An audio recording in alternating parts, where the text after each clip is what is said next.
can you move that to the middle? Like once you fill that out, it'd be good just to kind of reference.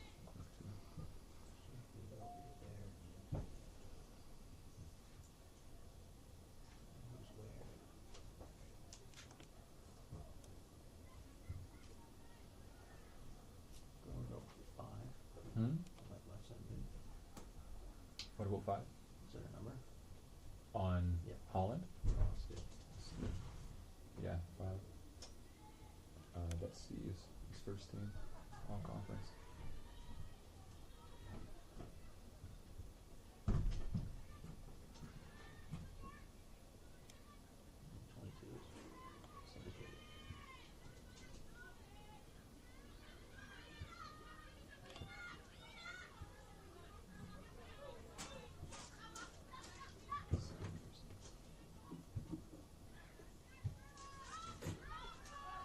Did you get the keeper for Stick? Oh, 25. Yeah, Archibald.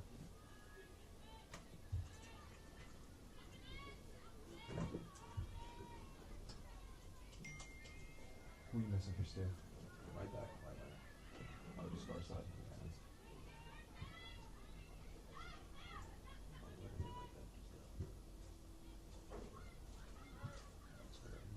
Nine, yep. 15. Sweet. Hancock. No names in there yet. But It's okay. Actually, do you want to start filling those in? Yeah, let's do that. And that way people sub in too. That'll make it a lot easier to start pull the names. Actually, I think it's a good idea for each game. I can kind of like start us off and it's kind of like talk throughs and stuff as we kind of figure the things out. And then once we kind of get a handle on it by like the 15th minute, it should be rolling. Actually, we usually add 3 minutes, that's good. And we'll usually have some on the bench too, I think. for tomorrow's game, for them, it's going to be probably the same. Yeah, that's true. Good point. You guys can just like go because there's some audio in the camera. If you want, yeah. You can just start talking. Okay. All right, so if you can hear, welcome into Holland College versus St. Thomas University. We have a few technical difficulties with the audio, but if you are able to catch a glimpse of it, then we would love to take you through this game. So I'm Chris. I'm on the call. Next to me is my brother. His name is Josh, and we're happy you're with us. So to start the game so far, we're a little over 4 minutes in. It's been a little bit back and forth. Both teams seem to be settling in. This is a first overall seed matchup versus the 4 seed. The Holland Hurricanes come into this game undefeated on the season at 12-0, and the St. Thomas Tommies come in at 5-6-1.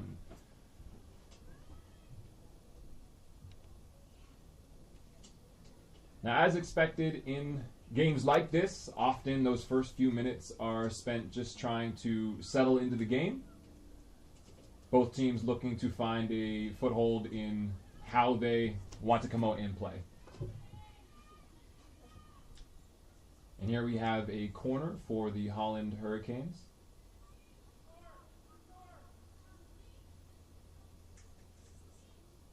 Lapine looks to take.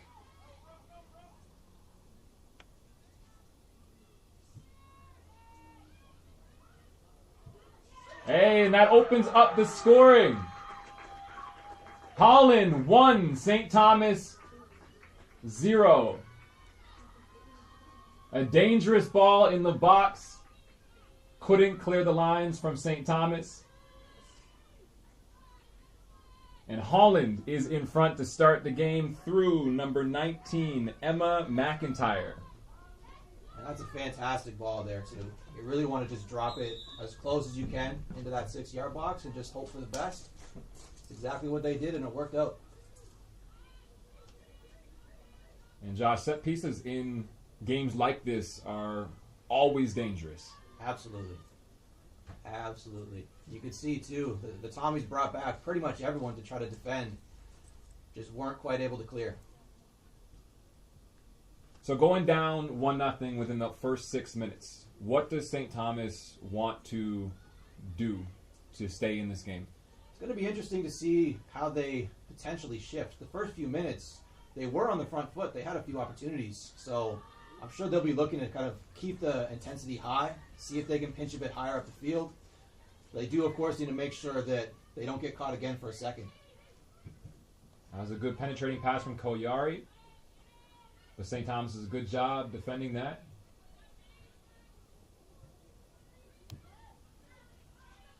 You can see Holland growing into the game now.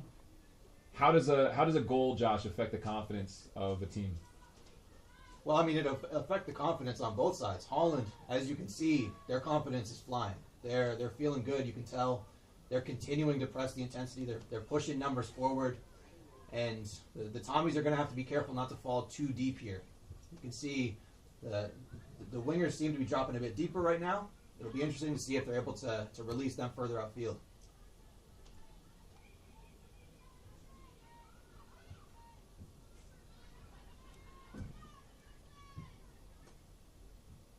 It's a good forward pass by St. Thomas, looking to play off of the striker, number 11, Honstra.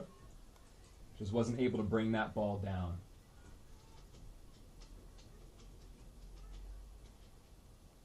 Throw in now for Holland College on the touchline.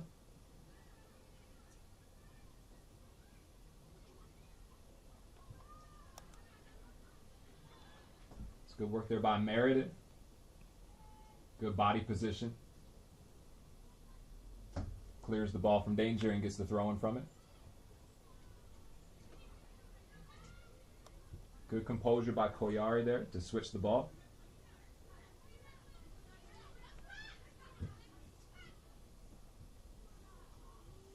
Flicked on. Lepine chases but cannot quite keep it in.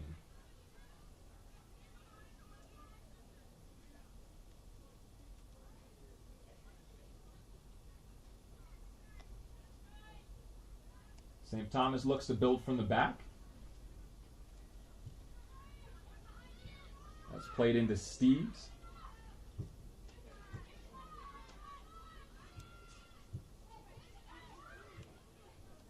It's good defending by St. Thomas.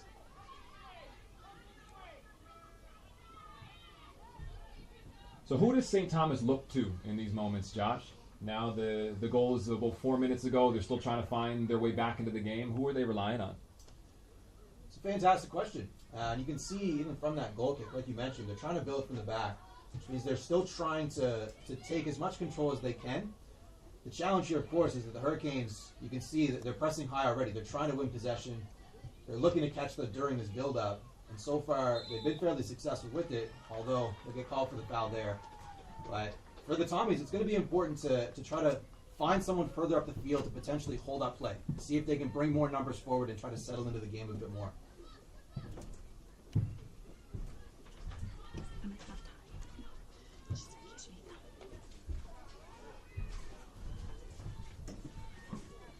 Strong header away from the Holland College backline.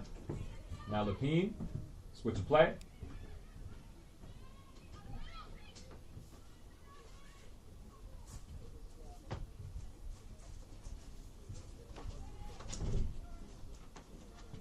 Throw in St. Thomas.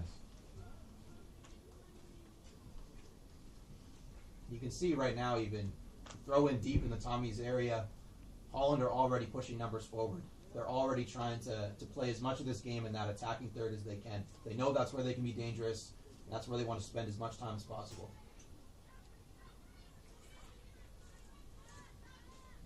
Holland looks to reset.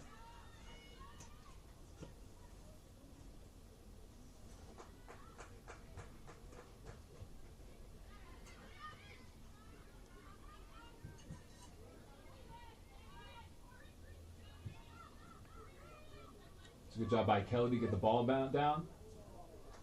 A searching ball from Azuma. Can't quite find the feet of Lepine.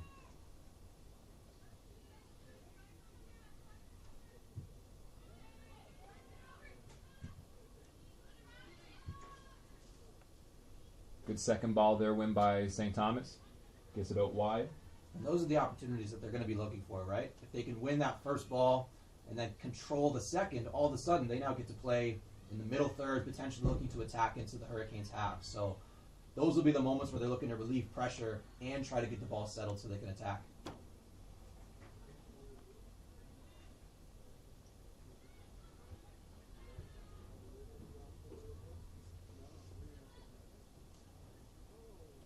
St. Thomas throw on the sideline. That's Meredith about to take the throw in. Looking for some movement. Good check, but they can't quite bring it down. Now Holland looks to exploit the counter and decides to pull it back, retain possession. Switch coming through Ryan.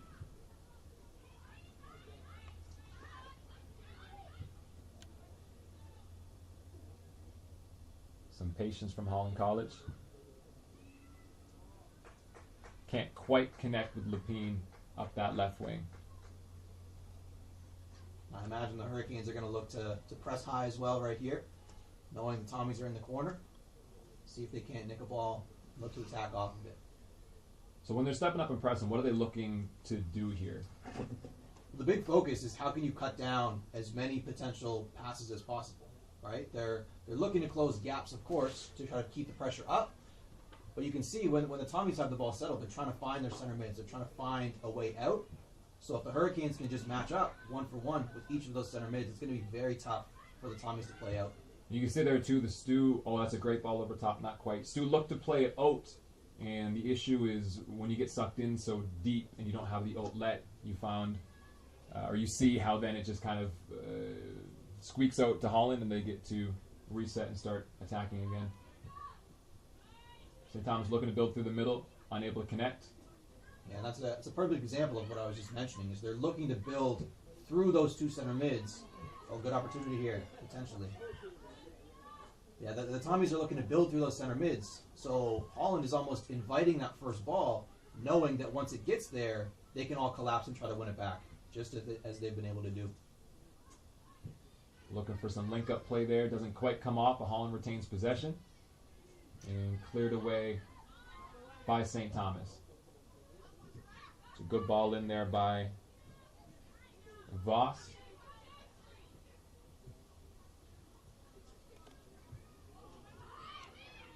Looking to connect through Steves. Plays in and out. And Josh, Steves is, I think, someone that St. Thomas wants to get on the ball as much as possible. Absolutely. Steves was a first conference all-player this year. Absolutely. And she's one of those center mids as well that they're looking to get involved. They're looking to play through. And there's been some opportunities where they found her feet and they've been able to play. Hurricanes are really just bringing the pressure. But the key is all it takes is beating that pressure one or two times, and you may have numbers going forward. So that we can kind of start to see that's what the Tommies are looking to do. Invite that pressure and try to play in behind it when they're able. The solid tackle there by number 5, Koyari, on Holland College to make sure she stopped any type of counter opportunity. As you were mentioning, right? If you come in as an underdog in a game, sometimes a tactic that can be employed is to kind of absorb some pressure. Absolutely. And look to attack the space when you've invited the other team forward. Which is trickier when you go down, but there's still lots and lots and lots of game to play. Definitely. And I'm sure that the Tommies likely came into the game today knowing that Holland was going to dominate a lot of the ball. They were going to have possession. They've had a fantastic year so far. So I'm sure they've been game planning for it. And I imagine one goal isn't going to throw the game plan out the window. So we'll likely see a lot more of what they're trying to do here. Because again, all it takes is one or two opportunities, one or two breaks to go their way, and we could have a 1-1 game on our hands. And we see all the time in this sport, the longer you keep the game close, the more stressful it becomes for the team who comes in with higher expectations. Absolutely. So if you are St. Thomas, you're really just looking to prolong this as much as possible. Because we saw earlier in the season, the first time these two teams squared off, Holland College won 2-1. But the game was close, and Holland didn't actually score their first goal into the 80th minute. But then St. Thomas came back and scored in the 89th through Hancock. And it wasn't until a minute later that Holland stole the joy from St. Thomas on that occasion when they thought they might get a tie when Lapine came and scored in the 90th. So Stu has been in a close game with Holland and really pushed them to their limits. And there's no reason if you're able to extend this game that they can't do the same thing. Absolutely. Here as well. There, fouled by Lepine. That's Honstra coming back to receive the ball. And I think Honstra is going to be important in the build-up too. Absolutely. For STU to be able to hold it up, get other players involved, to get the team up the field, especially when Holland College is pressing high and looking to pin deep. Absolutely. We've even seen that the few times they've been able to get the ball to her feet, the Tommies are able to move up the field. They're able to kind of step out of their defensive third, and that's what's going to help them get into the game further. So being able to link up is going to be important here. We hope Honstra is okay, getting some attention right now from the team staff.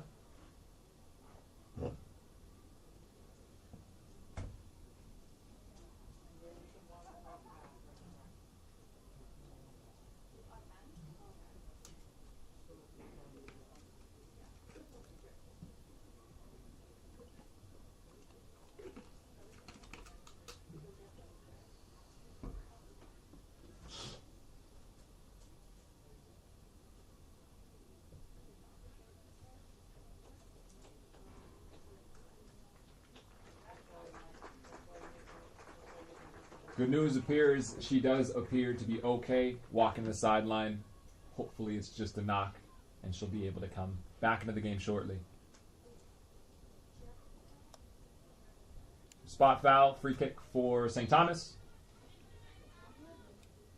So far, Josh, they look to be wanting to play direct as much as possible. You see with the searching ball there, can't quite beat the back line. And these are still the dangerous opportunities. Even if you don't win the first ball, even if you can't find it in behind right away, if you're able to control that second one, all of a sudden you may be able to find an opportunity to attack in behind.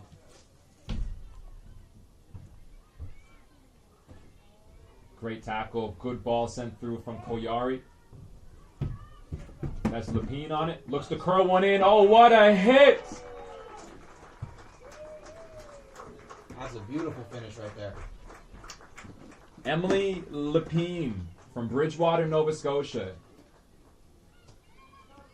That's the ACAA Player of the Year this year in women's soccer. Lepine scored 27 goals in the 12 games the Holland College Hurricanes played in regular season play, and adds to her tally with a wonderful strike in the 19th minute of this game. So Josh, at this point, if you are St. Thomas and you're down 2-0 within that first 20 minutes, this likely would not have been the ideal situation coming into it. What are we looking to do? It's going to be interesting to see.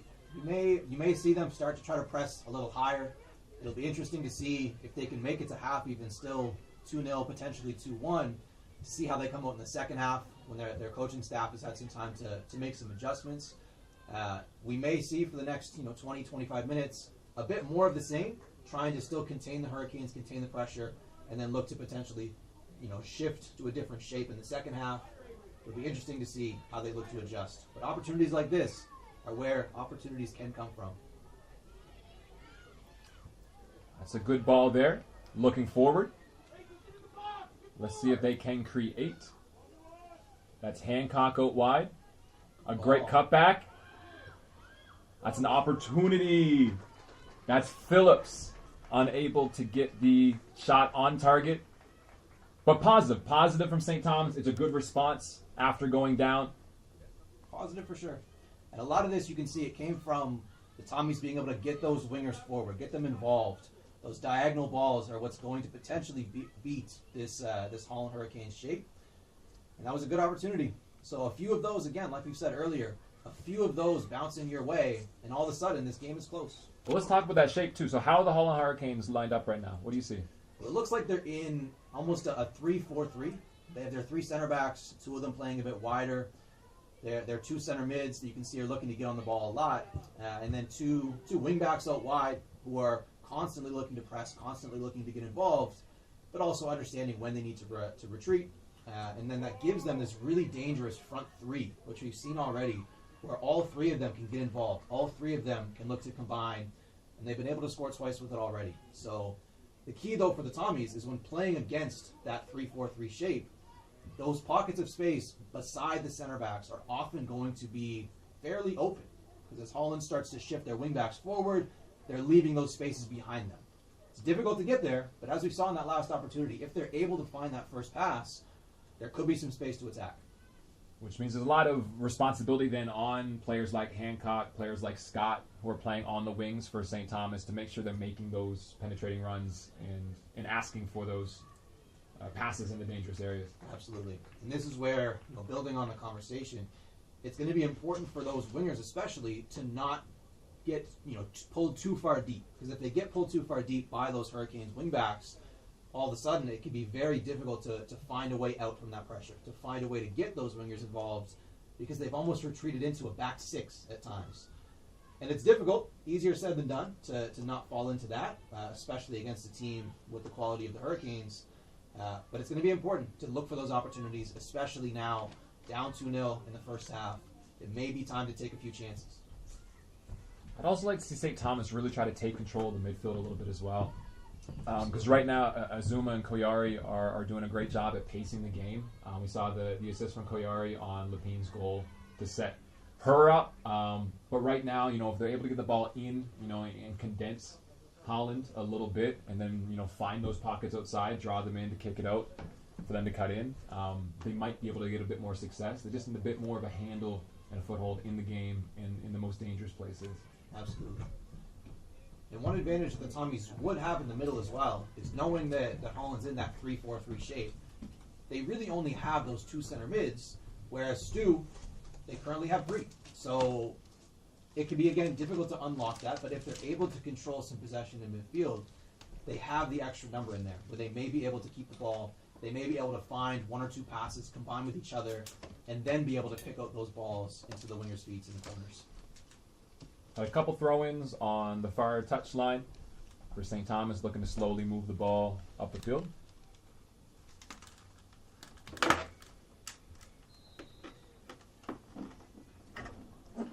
This could be a good opportunity for the Tommies to push the numbers forward.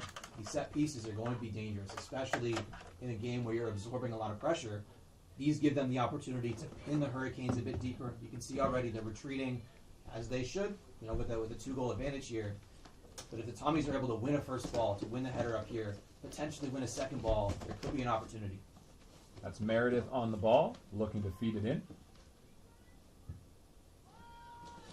Looking for a flick on. Can't quite connect. McIntyre releases pressure for Holland. That's at Azuma now, looking wide. Out to Kelly. Can't quite connect. Good defending, great positioning there by Herb on St. Thomas. Now they look to build. It's Phillips with a good searching ball forward, but a little bit too far in front. Now Holland gets to relax in the ball. It's Voss bringing it forward. Resetting through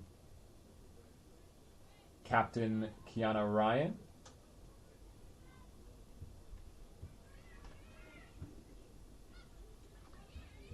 So you see Lepine checking into that space there. I think, Josh, one of the keys of a 3-4-3 is in possession, the wingers, the top and the three get to tuck into what's called the half spaces.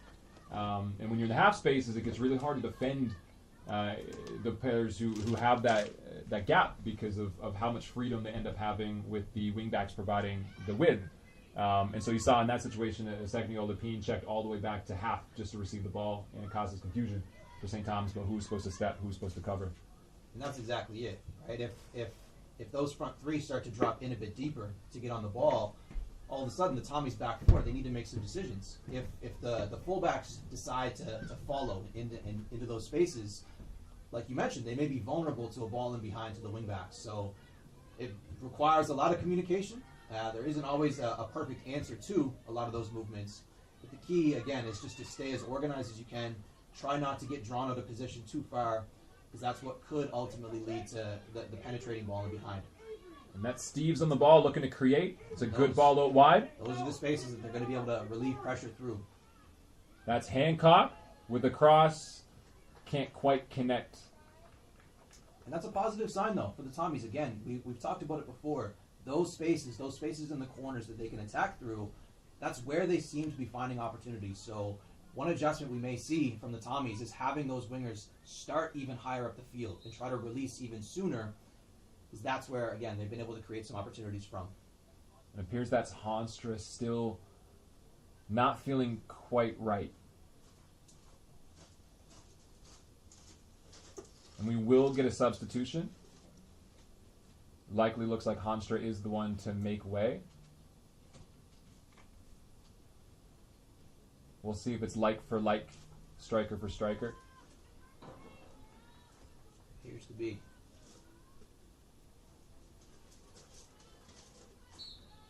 And checking into the game is third-year player Laura Horsley from Fredericton, New Brunswick. And checking out is Rachel Honstra, second-year player, also out of Fredericton. And we did see Honstra go down earlier, so we hope that she is okay. And we'll see if we see in the second half. That's a great touch out in the wing.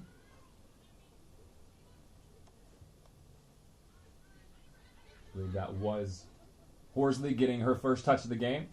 A good way to kind of get involved early is get a quick touch to kind of feel the ball. I know sometimes, Josh, you've played higher up the field in parts of your university career, and sometimes the ball just doesn't quite come to you right away. And it takes a few minutes to get in the game, so that's good for her. It's a good pinch by Lapine. Cut back to Azuma. That's a great save. That's Archibald, making sure the game stays level at 2. Absolutely, and for Horsley up high, it almost comes with the job sometimes. Is you may not be always involved, always getting the touch, but what matters is can you get that touch when it matters most, right? Can you be the one that finishes off a lot of the opportunities, that finishes the chances? It can be difficult, and in games like this, you may need to get more involved, as we've talked about, in the build-up, holding the ball up. But as you said, it's good to get an early touch or two just to get more comfortable in the game.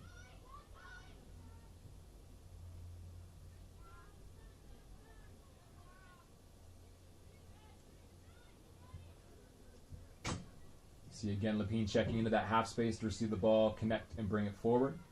But a good job by Phillips to cut off that switch. Unfortunately, can't quite keep possession. It's back to Holland. Ball swings up to Voss, and she looks forward.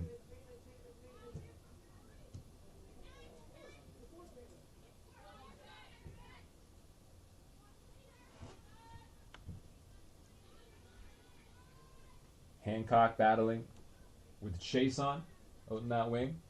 Another good switch by Koyari. Again, I feel like Holland's had a good amount of control, especially in possession in that midfield. We've seen a few times they've been able to switch the ball. Look dangerous off those switches. That's Forza on the side. Searching ball by Azuma. Oh, Lapine is called for offside. Ball pops up. After the whistle, but it appears to be incidental.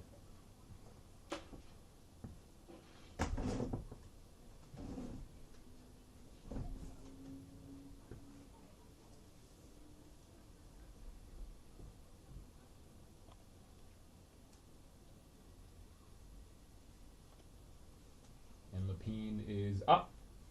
It appears that she is good to go. And let's talk for a second about Holland College's midfield 2 of Azuma and Koyari. Both are from Tokyo, Japan. And what have you seen there? What have they added to this game for you, Josh? Honestly, I've seen them as key to the Hurricanes maintaining the ball as well as they have.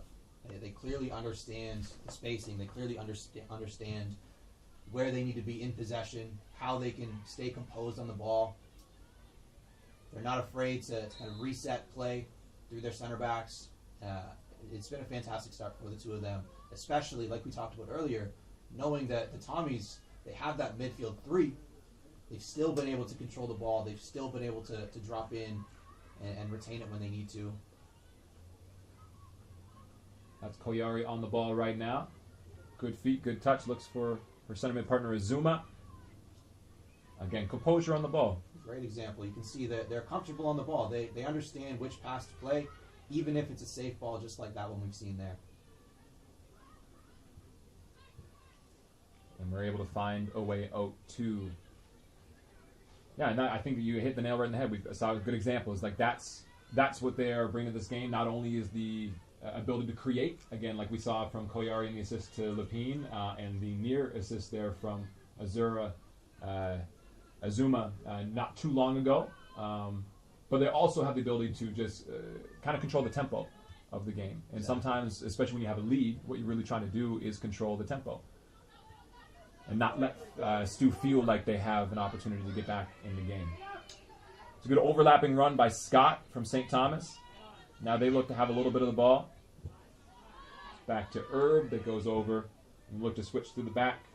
Through McLaughlin now. Lepine can't quite cut it off. This is positive from St. Thomas, though. Absolutely. Have the ball, have the confidence to get it across the field. And why? So why? Tell me too. Like why are we looking to switch, Josh? What does that open up? Well, naturally, especially with a team like the Hurricanes, they're looking to apply pressure as often as possible. You could even see the work rate on every single one of them so far. So knowing that they're looking to press the ball, if you're able to find a switch from your left back all the way through to your right back and play through that pressure, there may be more spaces to attack on the far side. So it all comes down to numbers. You know, if the Hurricanes are sending 6, 7 players to one side to try to win the ball back, and you can find the way out, you can find that pass to beat that pressure, all of a sudden you may have, maybe it's a 2v2 on the far side of the field. And especially in a game like this for the Tommies, those are fantastic opportunities that they're going to want to take advantage of. They can find those spaces out wide. If they can find those quick 2v1s, 3v2s, there's a lot of dangerous situations that can come up. One being a set piece like this. Now it looks like we have Mercer on the ball, taking the free kick after the foul from Chason. And this right here is a dangerous situation. Absolutely. We can see that the Hurricanes have all 11 back trying to defend this opportunity here. And we even saw the opening goal of the game in that 4th minute was from a set piece. So we'll see if St. Thomas can create the same opportunity for themselves. It's a great ball. Oh! That's a great header from Jasmine McLaughlin on St. Thomas, looking for that bottom right-hand corner. But an equally good save from Allison Wright on the Holland College Hurricanes. But the pressure is not let up yet. And again, we can see the Hurricanes, they're keeping all 11 back.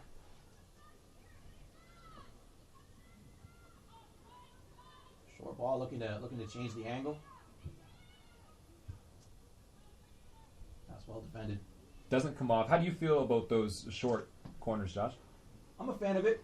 Situationally, of course, you want to make sure that you're not, playing the short ball a bit too deep. I think they might have drifted a bit too far back, but the key is that one short pass, it can cause confusion inside the 18. So the Hurricane defenders may look to step, and in doing so, they may lose track of a mark. They may leave a gap open. So one short pass leading to a different angle on the cross potentially, it can be dangerous. It can just cause that, again, small bit of confusion that leads to a goal potentially. Weren't quite able to pull it off there, but I'm okay with it, especially if they have everyone deep as they did. We see Holland again look to build through those half spaces, playing the ball into the feet of Lepine, but can't quite get the build-up as they had hoped.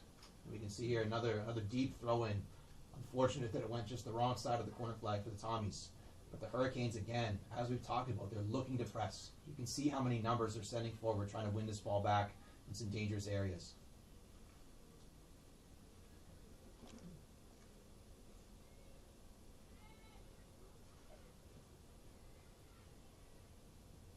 Well taken down by Chason.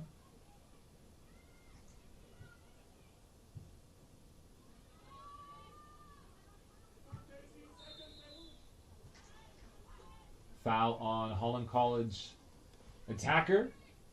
Looks like a push in the back. Just gives Stu a chance to reset and get their team up the field.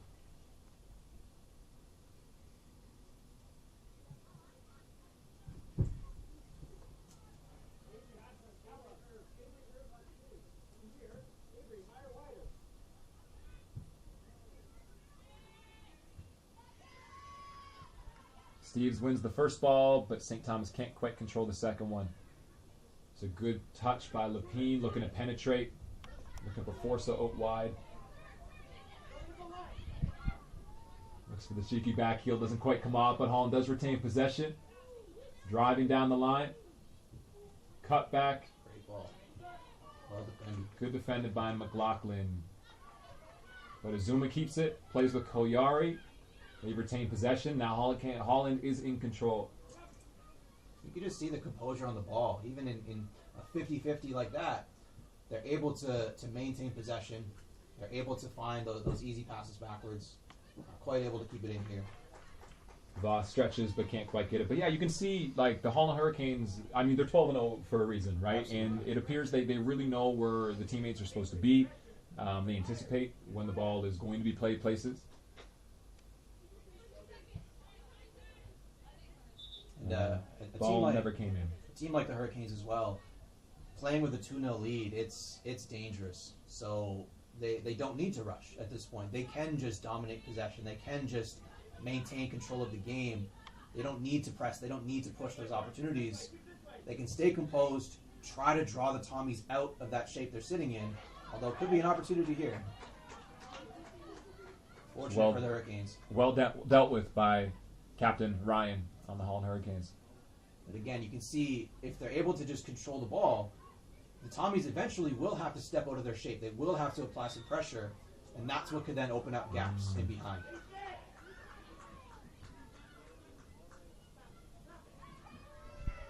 That's Steves. Steves looking to send through Horsley. Attempt on goal. Can't quite get enough behind it. But again, positive, and you can see the sometimes the negative to having so much of the ball is as you progress up the field and you throw numbers forward, you are susceptible to the counterattack if you do turn it over in a dangerous area. There's definitely some risk. Again, we've seen throughout this first half they felt comfortable on the ball. There's always going to be the risk of one or two touches just getting away from you, leading to opportunities like that. So again, the Tommies, they're going to need to look to take those opportunities whenever they do win a ball back in that middle third, whenever they are able to potentially counter. It's going to be key for them to get more numbers involved as well. We're approaching the 40th minute. Score sits at 2-0 right now for the number 1 seed Holland Hurricanes. For the last 5 minutes plus added, how important is the next goal if it happens before halftime? Oh, crucially, on either side of the ball. If the Tommies are able to pull it back to 2-1 heading into halftime, that alone, the momentum that could build, it's massive for them. They could come into the second half really feeling like they have a chance. On the flip side, again, if the Hurricanes are able to stretch it to 3-0, it can be a tough halftime for the Tommies. Knowing the results from earlier in the season, it can be difficult to really feel like you can make that comeback if you go down 3-0. So critical for either side, in all honesty, heading into halftime. It's Meredith who plays the ball forward. It's a good flick on. Horsley looking to put some pressure on.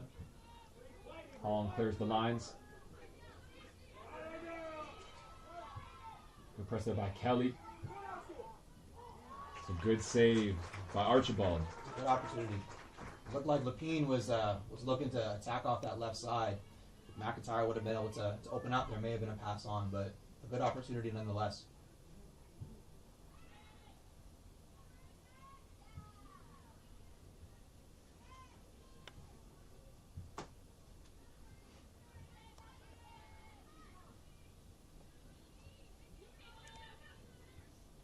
Forza looks for Azuma. We kick it out to Voss, who looks forward.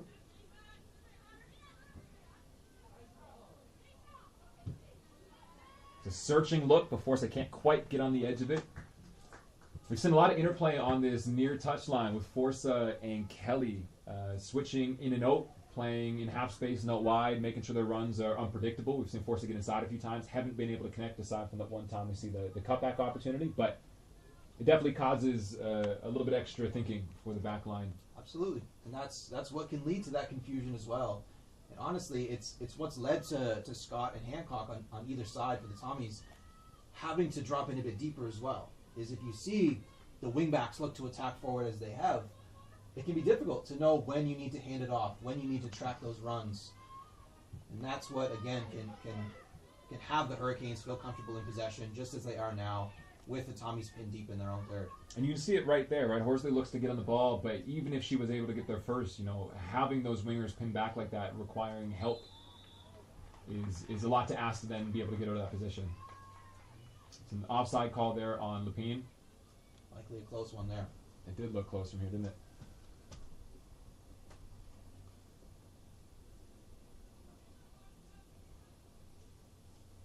We have seen St. Thomas, after about the 15-minute, really be focusing on more direct play, trying to get the ball up the field, stopped looking to build. We saw a couple times early in the game they were looking to kind of build through the back. It appears lately it's been a bit more direct. We have Lepine here with the opportunity, a great cutback. Can Azuma finish it? That is number 3 for Holland College. Lepine with the penetration, cuts it back for her second assist off the deflection from Archibald, reaching out, not quite able to get enough on it, and it is Azuma there to finish the ball, stepping in from center mid. And Josh, you talked about it. How important is that third goal in this game? Very important. Very important. Again, there's still plenty of time left to play. We've seen a number of games this year that have had these kind of high score lines, a lot of comebacks along the way. But it is difficult, no doubt, for the Tommies to be able to come back from this. We likely will now see, heading into the second half, the Tommies looking to play further up the field, looking to potentially release those wingers even earlier, have them try to remain a little bit higher up the field, because we've seen time and time again when the Hurricanes are able to control the ball, pin the Tommies deep, it's been difficult for them to find that outlet. There's been a few set pieces that have allowed them to get up the field, but through just open play, it's been fairly difficult so far. For Holland now, when you're up 3-0, the freedom and the joy at which you get to play with now is a little bit different too, where you really are just looking to control the game. The St. Thomas will have to take risks, which means there's also opportunities going the opposite way to add to the lead. And so I think it'll be interesting if we're able to keep this score going into halftime. If St. Thomas is able to find somewhere on the counter to get one right before this halftime break, that would be massive for them. But really, if you're a St. Thomas fan, you'd be hoping they're at least able to close this one out at 3-0. Regroup at halftime, look to make a few adjustments, like you said.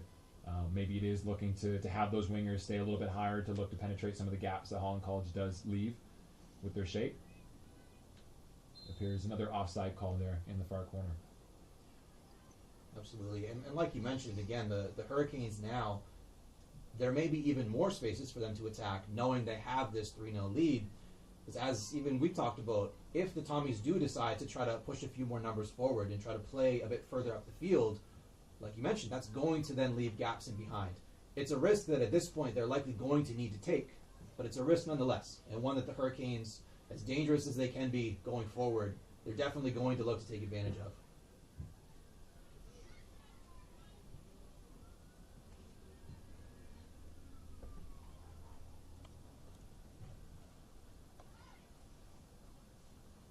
Ball played to McDougall.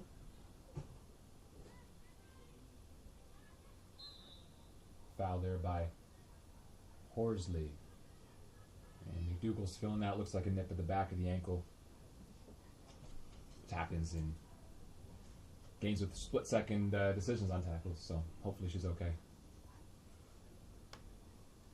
We have entered the 45th minute, which means we are into added time. We didn't see too many stoppages. A couple injuries. We may have 1 or 2 minutes.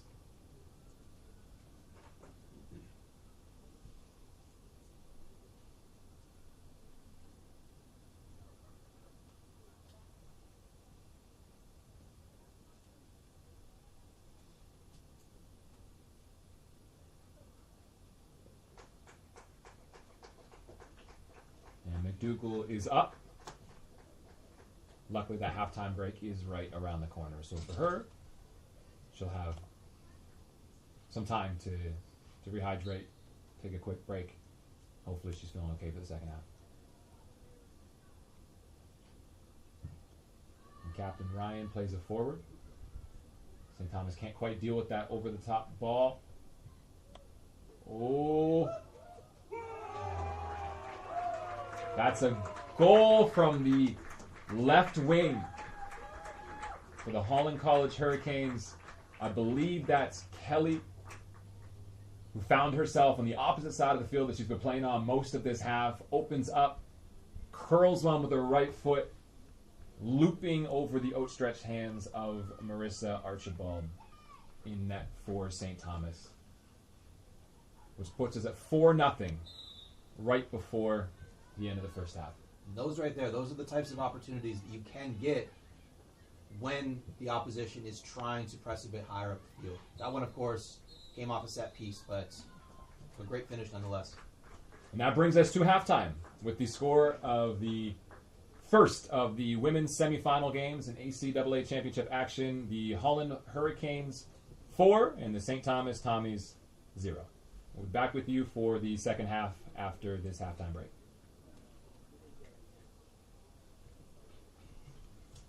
Nice.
We are back for second half action with the first-ranked Holland Hurricanes against the fourth-ranked St. Thomas Tommies. Getting ready to kick us off here is JC Peck, and we are live. Now, if you were tuned in for the first half or you missed it, we are currently sitting at 4-0 for the Holland Hurricanes. A really strong display in that first half. Good composure on the ball, created some nice opportunities.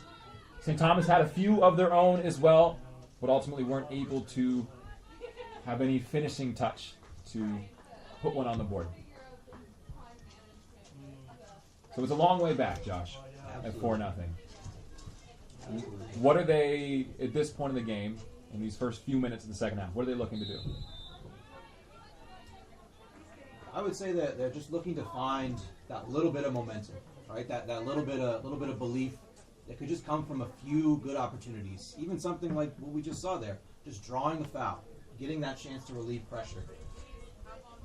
It'll just have them feeling again like it's possible. Ball in by Meredith, hops over the back line. There's an opportunity. Hancock can't quite get on the end of that one, but it's a positive start for St. Thomas in the second half.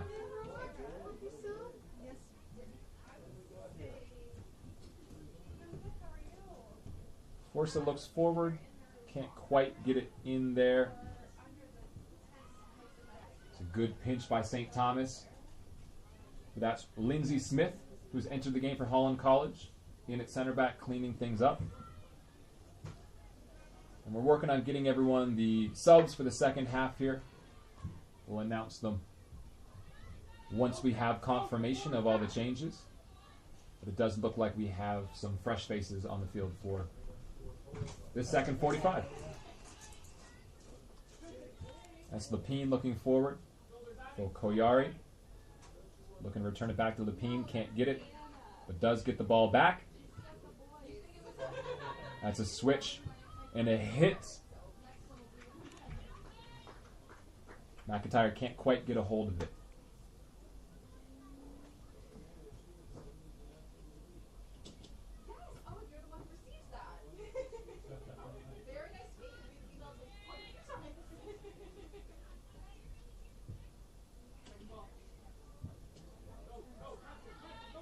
Jason, good composure to get that ball.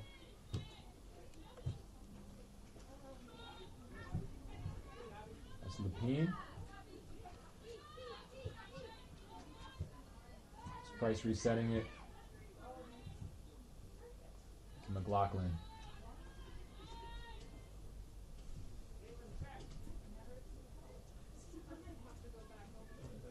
Fillmore on the ball, looking to play forward. Trying to connect through Conrad.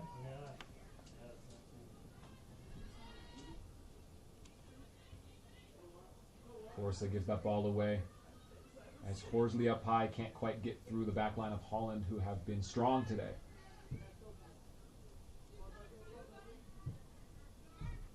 It does look like we have a change of shape for the Tommies. I think they know that they need to chase the game here. There's a good opportunity there. Penalty for St. Thomas. There we go. Well, this is an opportunity to get back in the game. I believe that was drawn by the striker, Horsley, who came on in that first half. She's a third-year player out of Fredericton, New Brunswick. And she's also stepping up to take the shot herself. Horsley does have 4 goals on the year. Looking to add a big one in this semifinal.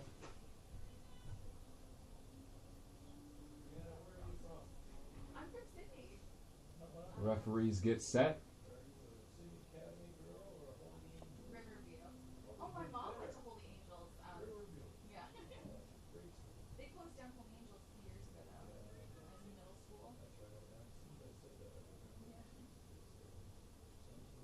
Lots of time to wait.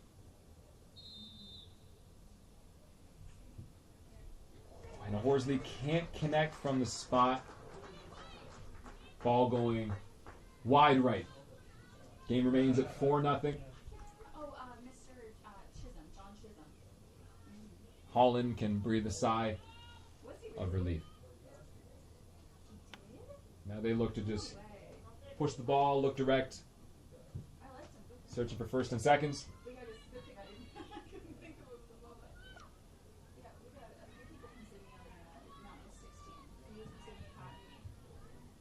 All pushed up wide to Forza. That was from Taylor, who's entered the game in the second half, who now puts pressure on Fillmore, able to win the throw-in.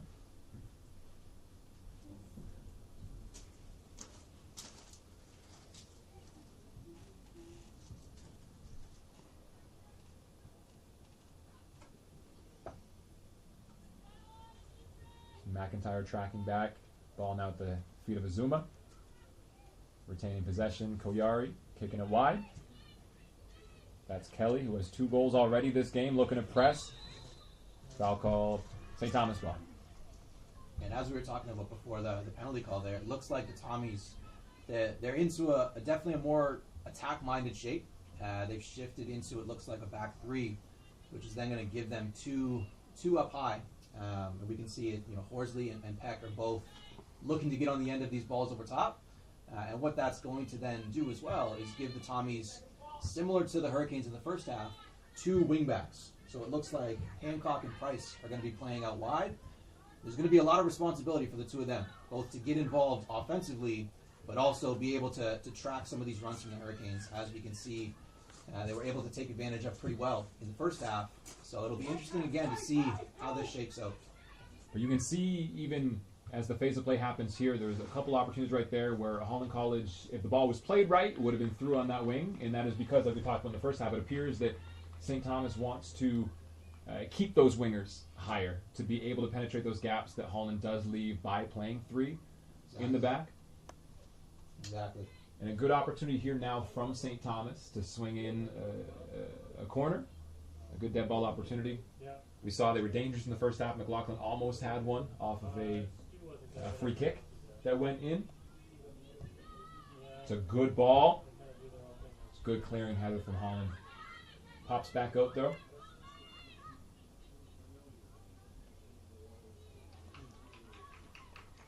And we have another corner for St. Thomas.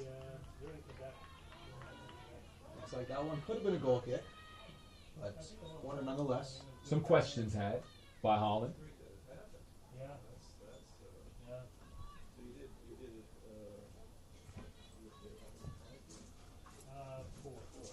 And there's McLaughlin again in a dangerous area. Can't quite wrap her foot around the ball. It'll be nice next year when Andrew comes in. And this one, I believe, will be a goal kick. So Holland is able to survive a little bit of pressure put on by St. Thomas. Absolutely. And with the shift in system here for the Tommies, we can get a sense of what the game plan likely was coming in. You can see they started that first half a bit more defensive, trying to, again, absorb that pressure. I imagine their goal was to, again, go into halftime, ideally tied. Maybe they're able to nick a goal, but at the worst, they likely wanted to go in with it being a 1 or 2 goal game and then look to take some opportunities. So we can see here now they've definitely shifted. They know they need to chase this game now. And honestly, through the first 7-8 minutes of the second half, they've had their opportunities. So we're likely still in for a good second half here.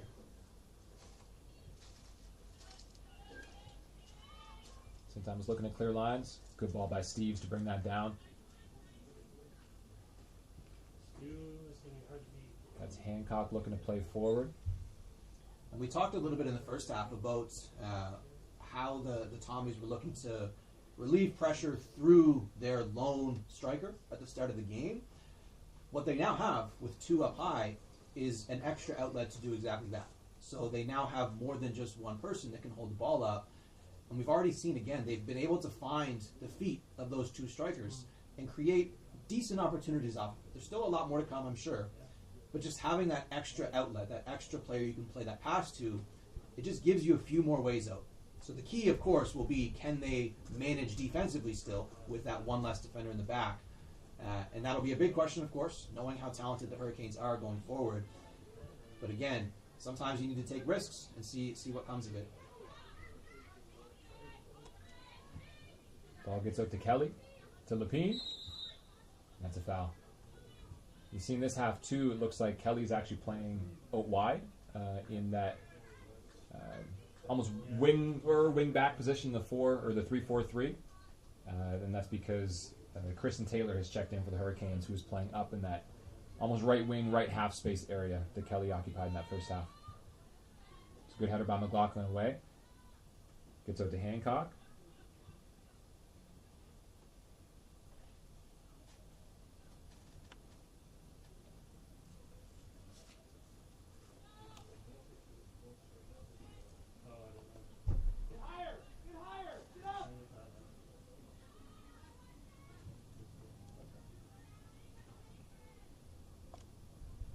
Holland looks to build. That's Helena Voss forward for Lapine. Taken down by McIntyre. A great ball through and appears to be onside, and that is Lapine with her second of the game.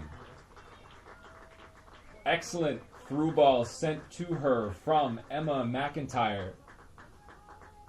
And a composed finish for Lapine for her second of today. I think McIntyre is someone who the same has had a really big impact doing her role right.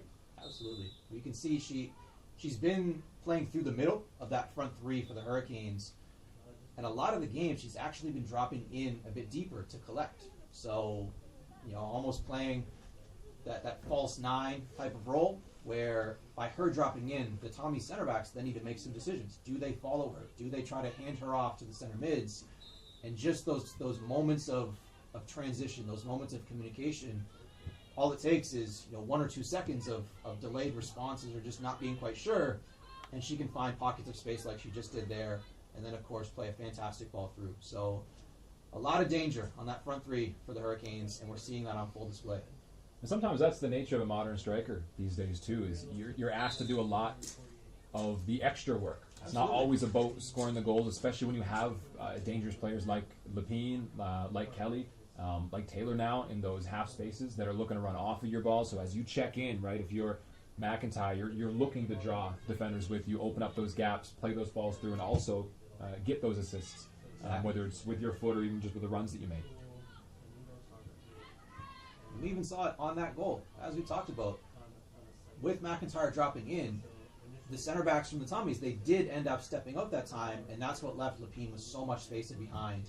And sometimes all it takes is that one ball through to get into that space that's been left, and you have tons of space through, and she was able to finish on that breakaway. It's a good tackle there from Chason, who's moved to that left center back role that McDougall had occupied in that first half. So the best I can get from them is that of the land that we have, they say there's only 60 Flicked on by Kelly. A good step into space there by Meredith. But harmlessly out for a goal kick for Holland College. Now we're almost approaching the 60th minute here, Josh. Holland up 5-0 at this moment. What's their path been like to get here? It's been difficult. It's not always often you say that about a team that comes into playoffs at 12-0, but they actually spent their entire first month of the season on the road. So their first 5 games all through September, they didn't play at home at all. They didn't play on PEI whatsoever, and they were still able to come through that with a strong start to the season. And then as the season even went further on, their second last game against MSVU, they were able to win 1-0 in the end, but it took an 85th minute winner from Lapine to seal that. So that alone created some adversity. Of course, they were always going to be here this weekend with the season they've had. But of course, when you go into your last 2 games at 10-0, you have an idea in mind of how you'd like to finish the season. So being able to preserve those 3 points and then to follow that up in their last game of the season against King's College, they actually went down 3-0 in the first half at home. So that alone is all the adversity you need coming into a playoff game like this, because with that, they then were able to come out in the second half, put in 4 goals, including a winner in the 90th minute to win 4-3, preserve that 12-0 season. Tons of adversity for sure. Again, as much adversity as there can be, being a team coming into playoffs at 12-0.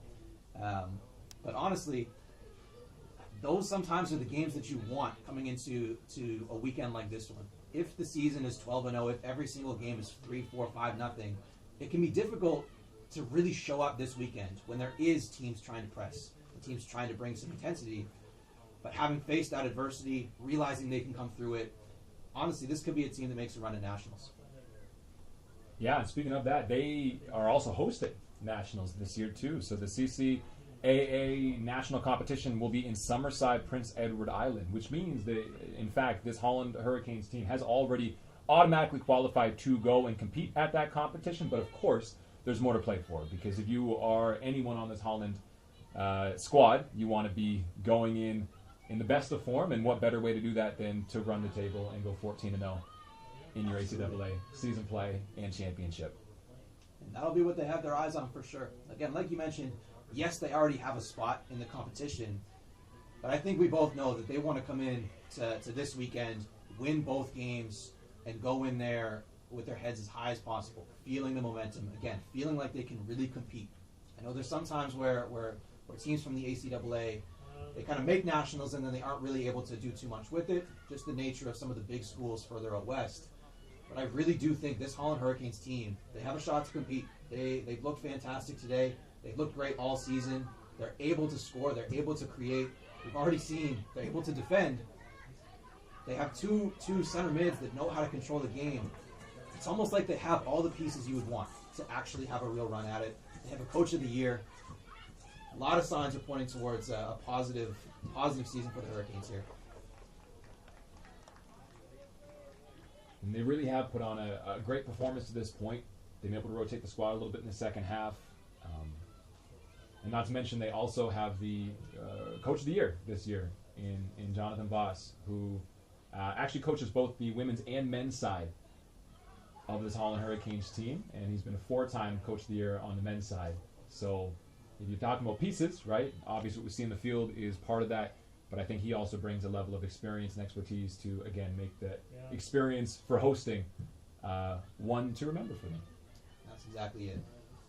If you ever had questions on why the Hurricanes seem so well organized and seem like they just know how to dominate a game, of course, the talent is the most important part of that, which you can clearly see they have. But being able to get it organized, being able to create some of these systems and really, help work with the talent that's on the squad, a coach of the year is going to help with that for sure. And on the other side, if we look at St. Thomas, it is important to remember that this is head coach David Itwafa's first year in charge. So this is a team that is building, and to, in your first year, taking over a program, be able to make the ACAA championships in itself is an accomplishment. And I'm sure this isn't how they anticipated this game would go. But I do think there's a lot of value in being here, having this experience. They did, as we mentioned earlier in the broadcast, have a game against Holland this year that they kept to 2-1 and nearly tied. And so it's building steps sometimes for a program to get to the place that you really want to be. And I think they've had their fair chances of opportunities in this game that just haven't been as clinical as Holland College has in some situations. And giving up possession there, it looks like Lepine is through. A great save, and Lepine goes over the net. That's well out there by keeper, and I believe it's a different keeper for. That's still Archibald in this half. But well done stepping out to close off that angle. And as you mentioned with the Tommies again, first-year head coach being able to make this weekend, that alone is a fantastic start. Plus the experience again for the players that do return next year. It can be difficult. It can be frustrating to reach the semifinal and then have a match such as this one that doesn't, again, like you mentioned, go the way that they would have wanted it to. But that experience alone, being here this weekend, understanding what the preparation is like, what the game day is like, it's invaluable. It's something that you can really bring next year as some motivation of wanting to make it back to the same spot. Be able to again show up the way that you can on your best day. There's nothing like the experience again of being here. Sometimes, unfortunately, you face a team that's had the year that Holland has, which is, no matter how well you play, it's difficult to go up against. McIntyre tracking back. St. Thomas now has the ball back and under control. And they look to reset through McLaughlin. The ball across to Phillips. Great pass inside. They look to penetrate. It's a good idea there from Steves. Horsley just couldn't quite get the right angle on it to be able to get on the end of it.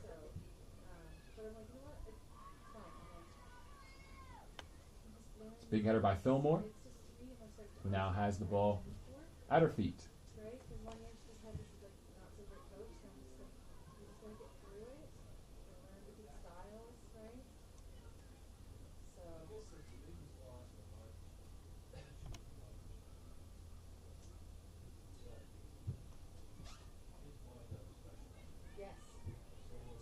Good touch under pressure there by Taylor.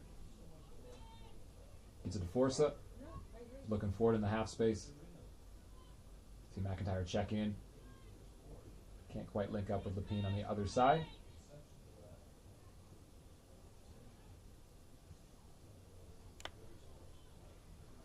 Searching ball there from McIntyre to Lapine. A good cross. And that's Koyari, who can't quite connect with it on the cutback. You can see here the Hurricanes, they seem to be staying a bit deeper in their shape, as you naturally would when they've been able to play the way they have up till now, particularly with the wingbacks, although we see a great run forward here. Forster looks to cut it back, but it's a really good tackle. You can see on the left side, Kelly, 18. She's been sitting a bit deeper. Of course, now they have controlled possession. They're going to step a bit further forward, but they're taking a few less chances in the second half.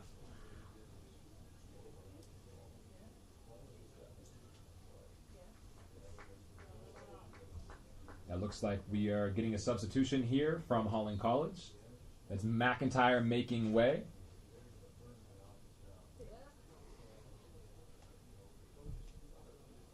And Ramsey enters the game. And right on cue, talking about the Hurricanes playing a bit more defensive here. We can see McIntyre, who had been playing in that front three, she comes out and they're bringing in a wingback. So looks like they're shifting into that back four. Although a good opportunity here for the Tommies. It's a great ball. Good cross. That's Koyari on it now with composure and control. Holland can clear pressure.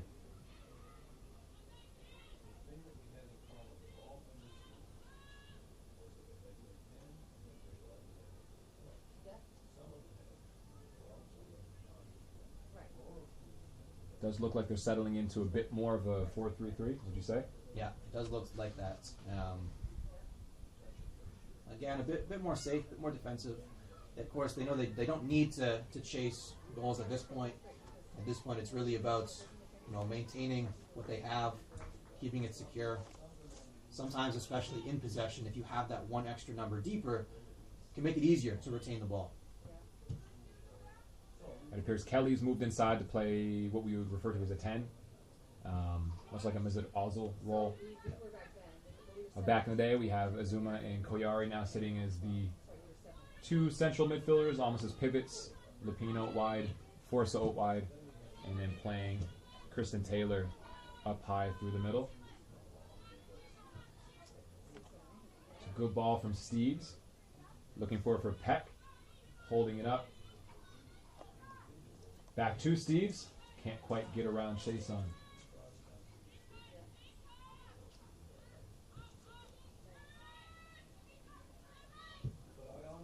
Lapine looking forward to Taylor. McLaughlin's there. Throw in Holland College.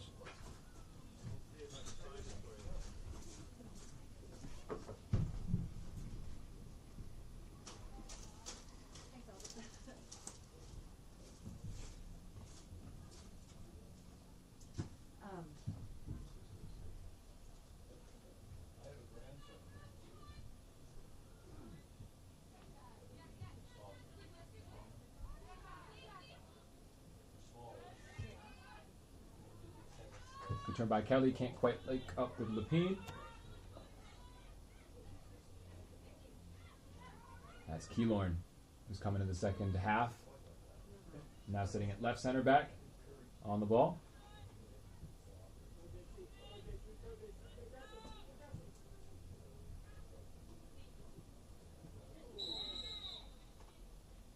Foul there by Meredith. Appears to be the first caution of the game. That is right. Yellow card for Meredith. Third-year center mid. Playing right back right now out of Ontario. That was a great turn there from Lapine. She saw the pressure coming. She knew, where she needed to position her body to make that turn, and she's able to draw the foul.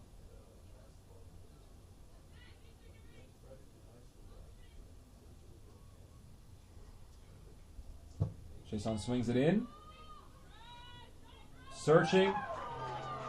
And that's Lapine who gets her head on it. Gives her 3 for the game. That's a hat trick. And a really good ball in, too, from Jason on her left foot.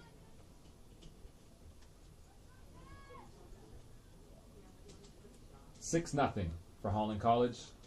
We have a substitution for St. Thomas coming out of the game. It's number 15. That's Delaney Hancock. Coming into the game is number 8, Jasmine Atkinson. Third-year player. And at this point, Josh, we see some fresh faces coming into, in a game that's gotten to this place. What are you playing for out there at this point? Well, honestly, it builds on the conversation from earlier. At this point, it is a good opportunity to get that game experience during an ACAA playoff weekend. So, we may see from both sides with the game that, still has 20 minutes left for sure, but it's at this point, if the Tommies are able to make a comeback, I would be glad to be here to witness it. It's a good opportunity to get that squad rotation in, get some minutes in a game that does matter at the end of the day for both sides. So again, the Hurricanes at this stage are going to have the game tomorrow, so it could be a chance to rest up potentially. Again, get some more people involved. But for the Tommies, it's great experience. I remember these playoff weekends back in my day. It was fun to just be on the field, no matter what the game situation was. So we can see a lot of opportunities for that in the second half, I'm sure. A lot of pride, too. Exactly. When you're playing. It's a good tackle. Kelly keeps control, looks for Lapine. Trying to make it 4. It's a clinical finish. 4th of the game. It's another great assist by Kelly. This isn't actually the first time that Lapine scored 4 against St. Thomas in their second game this year. It was a 4-0 win. And Lapine had all 4. So certainly a threat going forward. We can see that on full display this game. Player of the year for a reason. Has been on full display here today. So again, 4 goals herself, a few assists in the first half as well. She's really been involved in almost everything going forward for the Hurricanes. And Oda Bridgewater, Lapine's in her 4th year, and all 4 years she's made an all-conference team. 3-time a first-team all-conference player, 1-time a second-team all-conference player, and she's also an academic all-Canadian when she made the all-conference team last year. So a player with tremendous pedigree and is really showing up in the moments that her team needs her, and has been all year this year.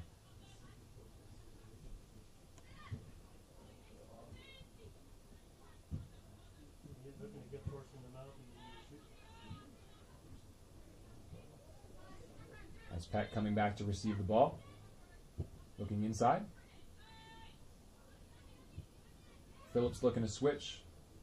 Good composure there by Conrad to send that back to the back line. Now they look to build.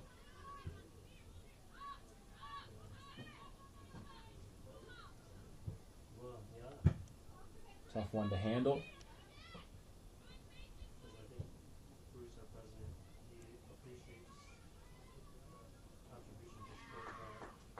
Forced to get forward, but can't quite get a foot on it.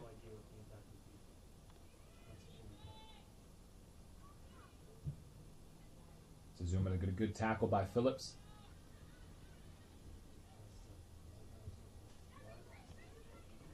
Back to Reese Kelly. 50 years, I can guarantee you, they can't afford as much space as it does now. Except they can do the Left-footed Chason.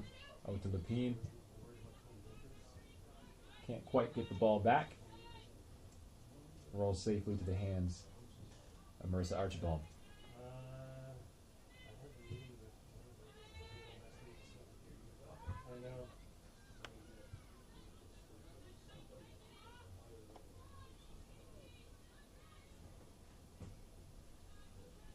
Good tackle there by Steves. So we'll have a couple of substitutions here for Holland College. Captain Player of the Year, Lepine coming out. It's also the end of the game for Reese Kelly. I believe the armband now is going to Helena Voss at center back. Entering the game, we have number 11, Georgia Mallet. And up high, we have number 9, Ainsley Clark.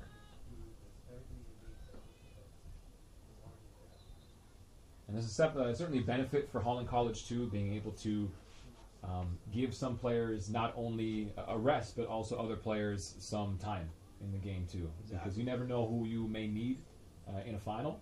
And so making sure they all get some touches today, get some game action in a semifinal is always a benefit.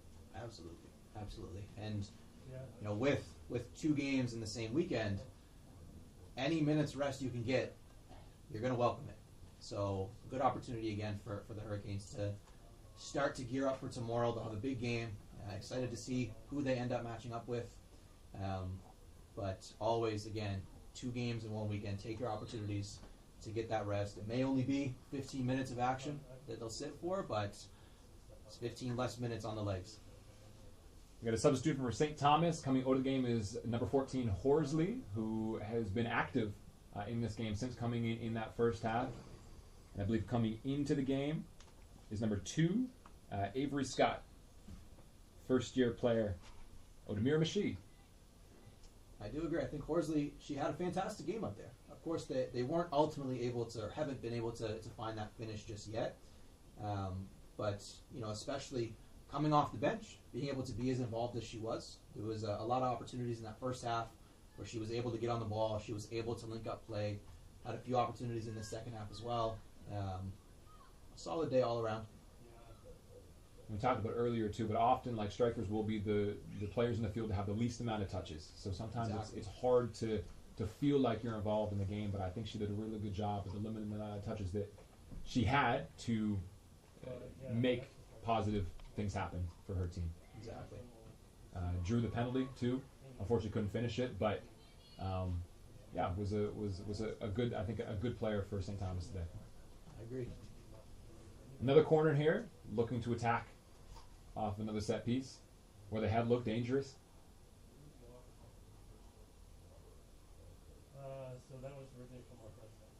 So they met with him and he Searching ball, but not quite they kind of with the accuracy it needed kind of a deal they make with them. to find a foot at the end of the day.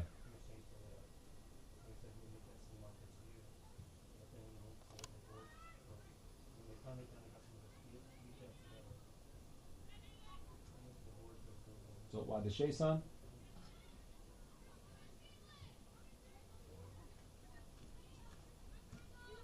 First touches in the game there for Mallet.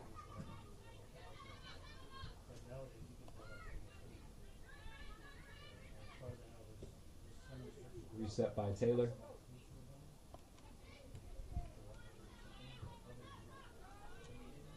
You see the composure on the ball from Holland. Koyari across to Azuma. Finish the switch now to Forza. And as we spent some time in the first half talking about why it is you would look for a switch of play when you have possession. Great example there from the Hurricanes. Again, you can see the Tommies still trying to press, still trying to bring pressure. Holland's able to maintain possession, find a few passes through the midfield, and all of a sudden they find an outlet to the far side. Ultimately, not able to create off of the end of it, but just goes to show the composure on the ball and how you can really find some of those numbers on the far side to attack. Holland College right now is ranked 10th in the CCAA polls across the country. In fact, actually came into the year ranked 9th went 12-0 and somehow fell a spot. That is an interesting one. So it's a good step in there by forcep. Draws a foul. definitely an interesting one, though. It'll be exciting to see. Again, we talked about it already. Exciting to see how Nationals ends up shaking out. So sometimes, again, maybe that's an extra chip on the shoulder for the Hurricanes, knowing that, you know, put together a near perfect season and you fall in the national rankings. If I were on the team, I know that'd be a chip on the shoulder for me. I'd want to show up to Nationals and really make some noise. So interesting, though, to say it again. It's hard to find a way to be an underdog as a 12-0 team, but I do think in the grand scheme of things, yeah, I feel, you know, if you're on Holland and you're looking at those rankings, like I would feel a little bit disrespected, especially given the quality that I feel like you have been able to see on display today.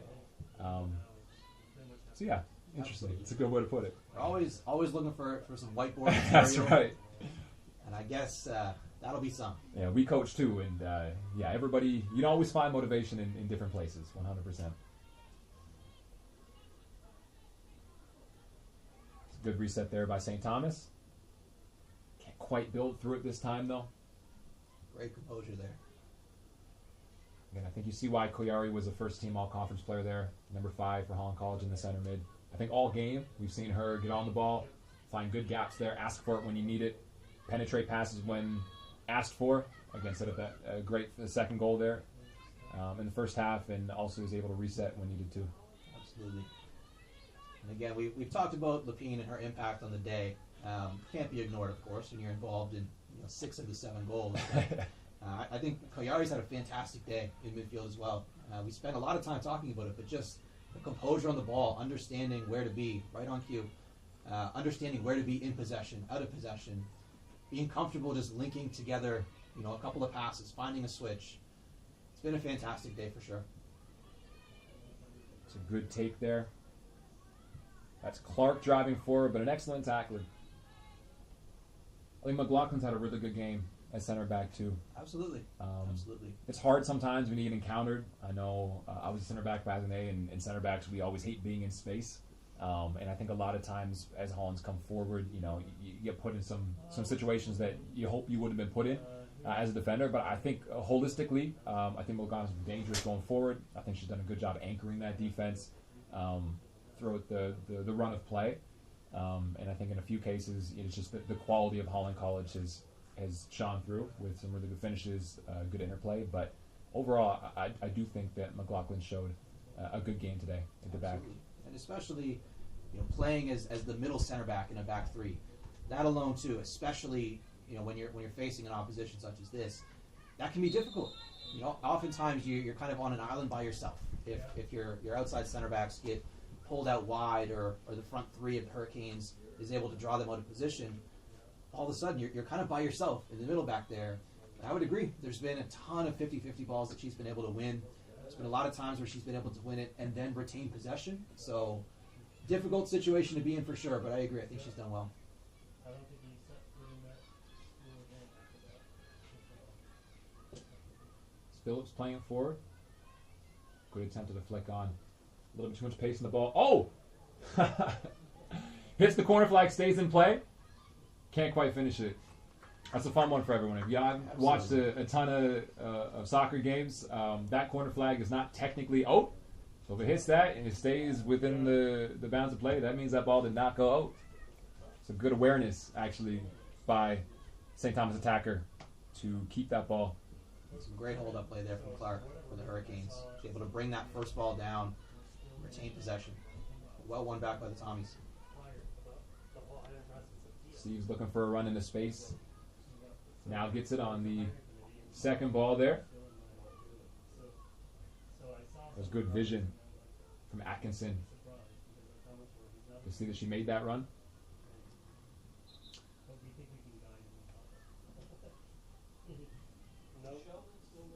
Substitution here for St. Thomas. Here's that number 7, Cassidy Price, is exiting the game and entering number 16. That's Avery Erb, second-year player out of Fredericton New Brunswick.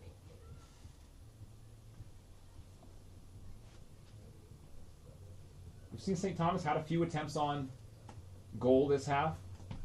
Not quite enough on target, but they've been seeing a little bit of joy going forward in a few occasions. Absolutely. And I mean, of course, take nothing away from the Hurricanes being able to put up a scoreline such as what we have right now. But at the same time, there's definitely been opportunities for the Tommies. Of course, you know, when you earn a penalty, it's an opportunity to score for sure. But even beyond that, just opportunities for open play, some set pieces in the first half. Wouldn't have shocked me if they'd had a goal or two by now. So unfortunately, sometimes the bounces just don't go your way. Been there, we all have. But again, overall, there's been positive moments. There's definitely been pieces that they can take into next season and try to build around, knowing that again today hasn't quite gone entirely to plan, but definitely not all bad for the Tommies.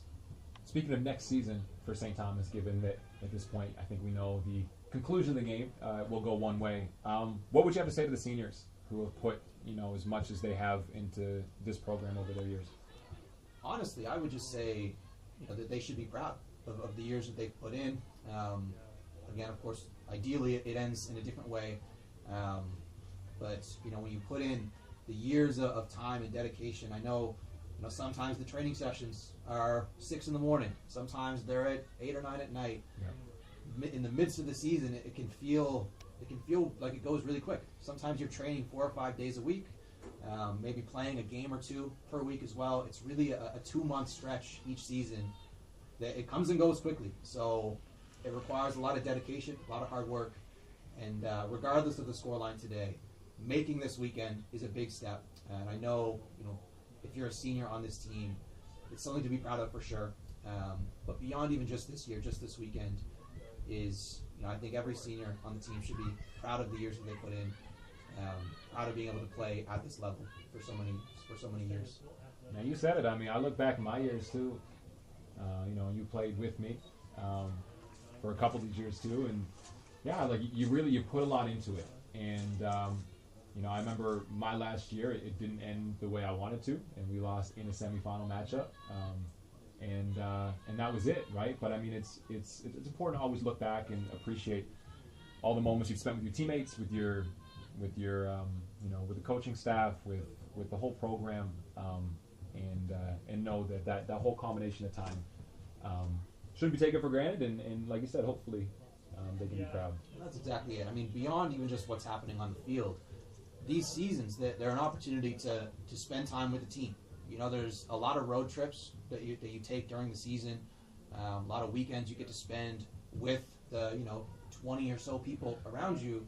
So do that for a few years, and all of a sudden you have relationships that are going to last much longer than just even your days in university. So tons of positives for sure. And again, as I've said, tons to be proud of for, of course, the seniors, but even just everyone on the Tommies roster here.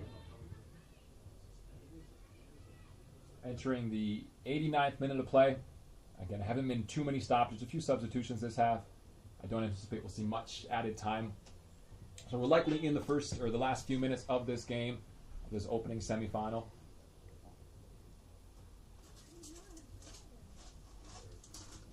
St. Thomas looking to build it to the back.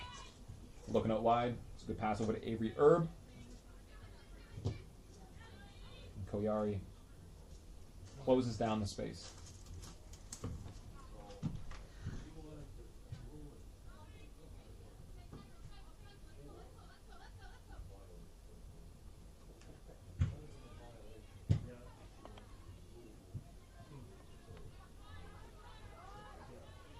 Keylor looking to see it out. It's not going to go. It takes that touch. There's some great pressure there from Atkinson. Even in the 90th minute of a game that's out of reach, still being willing to chase down a ball like that shows a lot.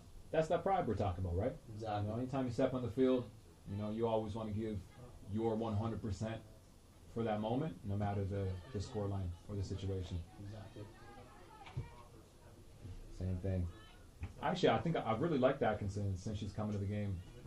Good energy, made a couple good tackles, played a couple balls through. The vision's been really good, and you can definitely see she's giving it everything she's got. Yeah. Like a ball there. And out. Good patient play looking for a gap. It's great interplay by St. Thomas. Looking to roll. I can't quite connect there. Good build-up play, though. Once again, we've said it before, but Koyari's composure on the ball there, it's a joy to watch, to be honest. You see why she's a first-team all-conference player, can't you? Exactly. Yeah, I don't know about you guys. Say player of the match. Almost 3 for me on Holland, to be honest with you. I think Lepine had obviously a great game. Like I said, 6 goal contributions for 7 of the goals is a lot. I think Reese Kelly had a really good game, playing a couple different positions. They moved her around. She's playing the half space in that first half. Came up, played wing back, was playing the 10 a little bit through that. But I think Koyari's composure in the middle has actually been like such an underrated aspect of the control that they have of the game, right? Obviously, you need goals to score to win. But to pace a game properly, you also need somebody that can decide when you go, when you don't go, and all that. I think she's been exactly that. I would agree. And even in that first half, again, we saw the Tommies sitting a bit deeper. So in those moments, if you're the Hurricanes, being able to remain patient in possession and not think that, just because you've won the ball back or you have it settled, that the very first opportunity you see needs to be the one you take. Yeah. Sometimes it's best to, again, play those extra few passes, try to draw the pressure, and then pick your spots to attack. I think they did a fantastic job of that in the first half, and I agree. I think Koyari was key to that. And I think in the biggest games, you need your biggest players to show up. And those 3 were their first-team all-conference selections this year. Absolutely. And so you can't ask for more, right, than to have the people you rely on be the ones who really come through. And I think the rest of the team in general for Holland has had a really, really good game. I think everyone's done their role to the game plan, and you can see that in the scoreboard. And I think that bodes well for them going into whoever they match up with tomorrow, if everyone's on the same page and playing at this level. So throwing for St. Thomas as we are into added time. Likely not too much more than a minute or 2 left. Opportunity here. Gets on the end of it. Foul called there, though. Keeper comes out. Another example, though, of, again, the Tommies' work rate, willingness to chase what many may see as a lost cause. Of course, we hope the goalkeeper's okay here. But there's a lot of pride, and it's been on display here.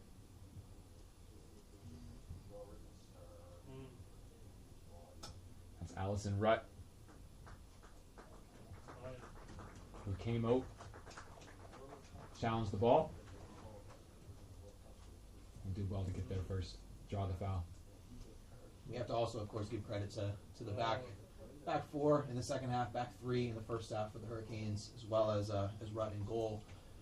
Sometimes the less that we say their names, the better of a game they've had, and I think it's been on display for sure for the Hurricanes. The composure, the simplicity, being able to win the 50-50s, win the ball back when they need to.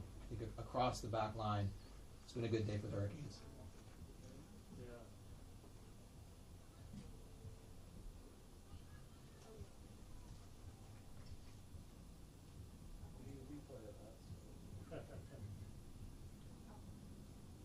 Look for the Hurricanes just to play long here, likely.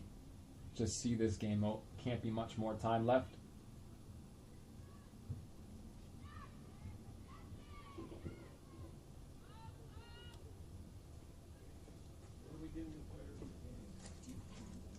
We have gift cards for them.